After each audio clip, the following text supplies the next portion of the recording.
Sur Riviera Jazz Club, nous sortons tout juste de la 5e édition du Monte Carlo Jazz Festival. Déjà, nous sommes en présence du directeur artistique Jean-René Palacio. Bonjour. Bonjour Frédérica. Alors, on vous retrouve un peu partout. Vous êtes un peu le maître du jazz, le maître des lieux. Le jazz et vous, tout d'abord, Jean-René, comment vous le vivez? Le jazz et moi, et la Java aussi, non? Voilà. Oui.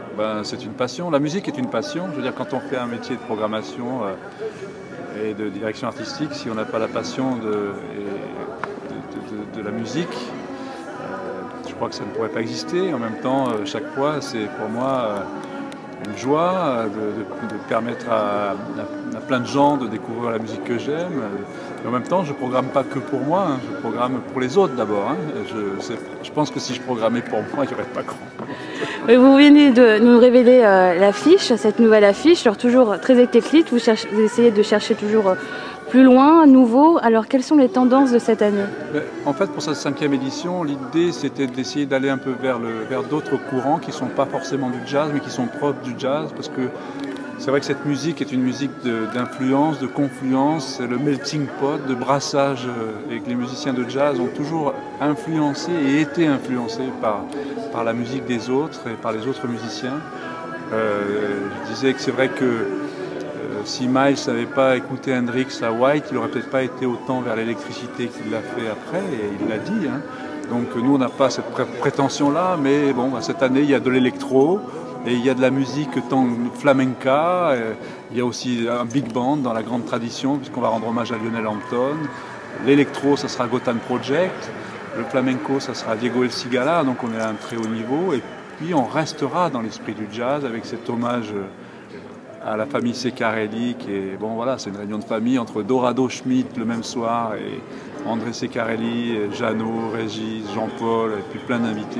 Il y a quand même les chouchous, les habitués. C'est pas les chouchous, il y a une dimension humaine dans cette musique. Je veux dire, c'est pas des tiroirs et des cases qu'on remplit. Il y a ça aussi. Il y a aussi le plaisir du public, parce que quand on programme Dorado ou un Ceccarelli, peu importe la lignée, la génération, il y a du monde. Il y a aussi ça. Je veux dire, c'est vrai que je fonctionne aussi beaucoup dans ce rapport avec l'homme ou la femme, enfin l'humanité.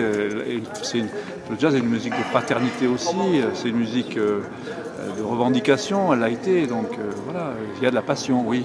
Alors cette fois-ci, vous nous privez de Marcus Miller, mais vous invitez un de ses amis, David Sanborn. Oui, de Marcus. Il y a d'autres projets avec Marcus, pas toujours Marcus. Oui, David Sanborn, qui est pour moi un des grands saxophonistes d'aujourd'hui, c'est quelqu'un qui crossover, qui est connu, qui a joué avec Clapton, qui a joué avec Marcus, qui peut jouer des choses très classiques, et puis avec un organiste clavier fantastique qui est Jody Francisco. Alors on n'aura pas Steve Gadd cette fois-ci à la batterie, mais c'est des coups de cœur, je pense que c'est une musique qui fonctionne sur les coups de cœur.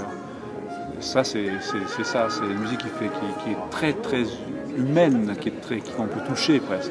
Alors Jean-René Palacio aussi de la soul dans cet opéra gagné avec la chanteuse Robin McKell qui va présenter son dernier album.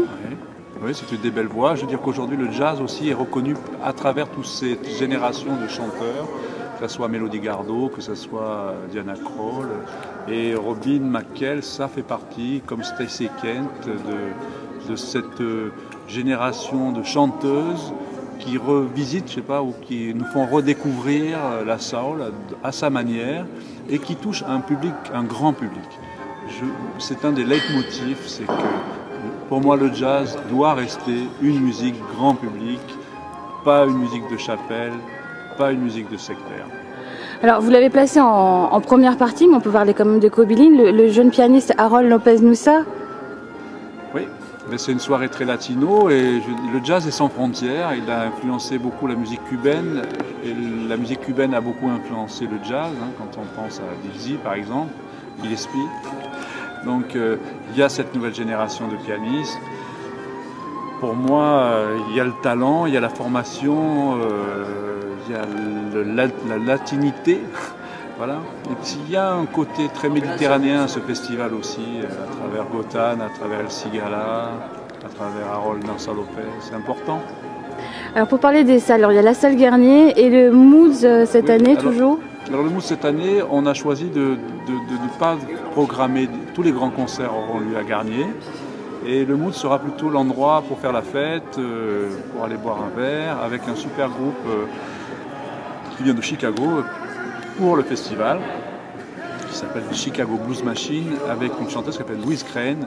Et voilà, c'est soul and blues garanti sur la scène du Mood, ambiance très chaude. Alors, ceux qui aiment la musique sont sensibles au son. La salle Garnier a quand même une acoustique particulière, Jean-René Palacio. Oui, je pense que Charles Garnier avait eu l'idée, pensé qu'on ferait de la musique électroacoustique, qu'on aurait Prince ou Marcus avec le philharmonique. Donc le son est parfait. Le son est parfait et ce qui est très intéressant, c'est qu'il est parfait aussi sur la musique amplifiée. Voilà. Mais on peut y faire des concerts complètement acoustiques. C'est ce qu'on a fait avec Richard Galliano il y a 2 ans maintenant. Alors Jean-René Palacio, pour terminer, la reprise des concours des solistes talents jazz. Oui, ça c'est un concours qui existait de nombreuses années à l'initiative de l'Académie de musique de la Principauté. Et je pense que c'était une bonne idée de rapprocher le festival de ce concours de solistes pour permettre de découvrir des nouveaux talents. Notre célèbre André Ceccarelli sera le président du festival. Et l'intérêt, c'est de faire jouer aussi l'année qui suit le soliste vainqueur parce qu'un concours c'est bien, c'est une belle médaille, mais aussi il faut que les gens puissent présenter ce qu'ils font sur scène, ce que nous allons faire cette année. En quelques mots, l'objectif de cette 5e édition, Jean-René Palacio? L'objectif, c'est vive le jazz. Merci.